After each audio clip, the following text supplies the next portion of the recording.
गौ माता राष्ट्रमाता, गौ माता राष्ट्रमाता, गौ माता। आप लोहागढ़ की पावन भूमि पर पधारे हैं, किस उद्देश्य से पधारे हैं महाराज जी? ये भरत भूमि भारत है और उस भरत भूमि भारत में राजस्थान और राजस्थान में भी वो क्षेत्र जहाँ वीर सपूतों ने जन्म लिया। तो जब कोई प्रताड़ित होता है, दुखी होता है, तो वो सबल के पास जाता है।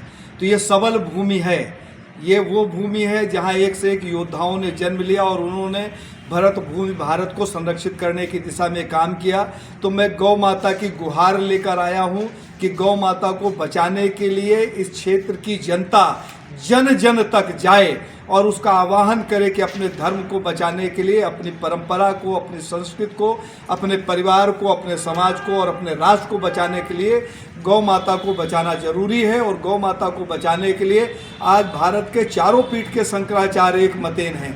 हमारे परम आराध्य शंकराचार्य ज्योतिष मठ के अब मुक्तेश्वरानंद सरस्वती जी लगातार पदयात्रा कर रहे हैं, पूरे देश का भ्रमण कर रहे हैं, अपनी हर बात में गौ माता को जिंदा बचाने के लिए, उसके संरक्षण के लिए प्रयास कर रहे हैं। उसका कारण ये है कि संपूर्ण भारत आज वीर भूमि में, आज कोई भी हमारी वीरता फलित इसलिए नहीं होती कि संपूर्ण भारत भूमि जो है आज कलंकित हो गई है, गाय के रक्त से सनी हुई है, गाय की हत्या हो रही है। और जिस राष्ट्र में हमारे धर्म की हत्या हो रही हो, माँ की हत्या हो रही हो, वो हमारे पुण्य कैसे उदित हो सकते हैं। तो हम तो यहाँ की जनता से, यहाँ के वीर सपूतों से, यहाँ के योद्धा परिवारों से विनती करने आए हैं कि आप सब लोग अपनी संस्कृति को बचाने के लिए, गाय को बचाने के लिए 17 मार्च को शंकराचार्य जी के आह्वान पर दिल्ली पधारें।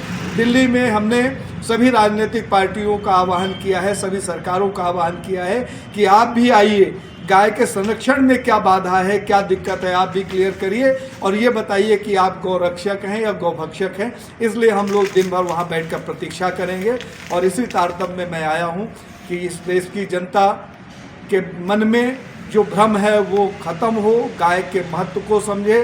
और इस वीर भूमि में मैं अपेक्षा करता हूँ कि यहाँ के योद्धा जरूर आएंगे, क्योंकि इन्होंने तो महिलाओं की रक्षा के लिए, मातृभूमि की रक्षा के लिए, गौ माता की रक्षा के लिए, देवभूमि की रक्षा के लिए, मंदिर मठ और संतों की रक्षा के लिए हमेशा संघर्ष किया और कुर्बानियाँ दी हैं।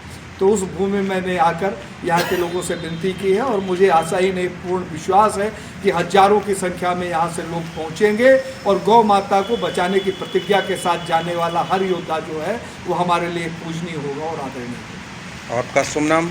देवेंद्र पांडे। मैं ये जो गौ आंदोलन चल रहा है उसका संयोजक था, जो हमारी धर्म संसद है उसका मैं राष्ट्रीय महासचिव हूँ। शंकराचार्य जी का संदेशा लेकर मैं निकला हूँ और आज आपके बीच में पहुँचा हूँ।